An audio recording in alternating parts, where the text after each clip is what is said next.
महरोज़ की माँ आकर एनी से कहती है कि क्या पूछना चाहती हो? हाँ, मैंने महरोज़ की बीमारी तुमसे छुपाई है, तुम दोनों बहनों से और तुम्हारे माँ-बाप से भी, ताकि मैं अपने बेटे महरोज़ को जीने की आखिरी उम्मीद दे सकूं। एनी, मैं तुम्हारा दर्द समझ सकती हूँ, तुम्हारे लिए धोखा हो सकता है, लेकिन मेरे महरोज़ के लिए तुम एक उम्मीद की किरण हो। अगर तुम्हें लगता है कि हम सब गलत हैं, तुम्हारे साथ धोखा हुआ है, तो तुम्हारे लिए दरवाजे घर के खुले हैं, तुम जा सकती हो बेशक। और अगर तुम मेरे बेटे को खुशियाँ देना चाहती हो, उससे मोहब्बत करती हो, तो इन सब बातों को भूलकर हम सब के लिए यही बेहतर होगा। और मैं उम्मीद करती हूँ कि तुम और ऐमल अपने मेके में ये बात नहीं बताओगी, क्योंकि मैं नहीं चाहती कि तुम्हारे वालिदैन को कोई सदमा पहुँचे। इतने में पीछे खड़ी ऐमल ने कहा कि हम और कब तक ये बातें अपने मेके से छुपाएंगे।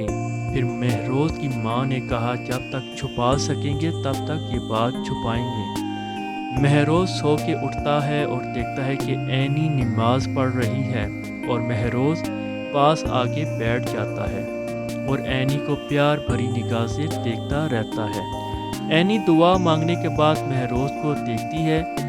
महरोज़ अपनी बीवी एनी के आंसू साफ करके कहता है कि एनी, प्लीज़ ना रोया करो, तुम्हारे आंसू मुझे तकलीफ़ देती है।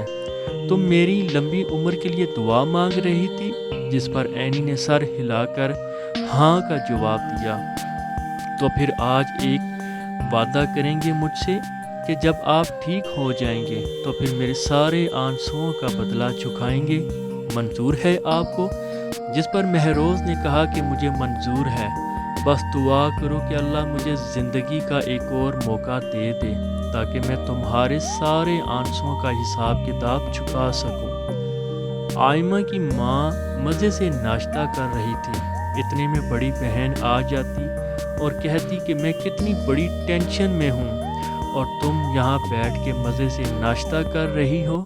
तो फिर आयमा की माँ ने कहा कि मुझे बहुत भूख लग रही थी, सब के सब सोए हुए थे तो सोचा एक स्लाइस ले लूं। मम्मी जान अपने बेटे महरोज़ की दिन ब दिन बीमारी के डर से अफान को कहती है कि अफान, तुम आज ही डॉक्टर से अपॉइंटमेंट ले लो।